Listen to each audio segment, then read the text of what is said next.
যেমন আমার প্রবাসী ভাই যারা আছে, দিন রাত পরিশ্রম করছে, মিডল ইস্টে যারা আছে এখানকার তুলনায় তাদের ওখানে তাপমাত্রা অনেক বেশি, কিন্তু তারপরও তারা কাজের মধ্যে চলে যাচ্ছে। ঘুমের ঠিক নাই, খাবারের ঠিক নাই, রোদ, মারাত্মক রোদ, শরীর তো কভার দেয় না, হাজার হলো তো মানুষ। তারপরও যখন শরীর ক্লান্ত হয়ে যায়, যখন চিন্তায় চলে আসে পরিবারের কথা, মায়ের চেহারা বেশি উঠে, বউয়ের চেহারা বেশি উঠে, সন্তানদের ভবিষ্যতের চেহারা বেশি উঠে, সে আবার নতুনভাবে একটা শক্তি অনুভব করে আবার কাজের মধ্যে লেগে যায়। ঘামের পর ঘাম পড়ছে, খাবারের কোনো ঠিক নাই, পানির কোনো ঠিক নাই। ও ভাই, এত করছো কেন?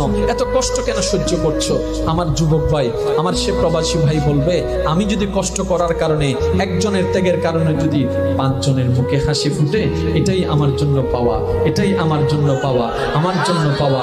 এবার এটাই হচ্ছে পুরুষ জাতি, দিন রাত করে যাচ্ছে, এটাই করা দরকার, এটাই সুন্নত, এটাই দায়িত্ব, কর্তব্য পালন করতে হবে। কিন্তু শ্রদ্ধার সাথে বলি, নিজেরটা ভুলে যায়েন না, কারণ 99% আপনি যাদের জন্য করছেন তারাই চোখ উল্টাই ফেলবে, এটাই বাস্তব। ইচ্ছাই হোক অনিচ্ছাই হোক।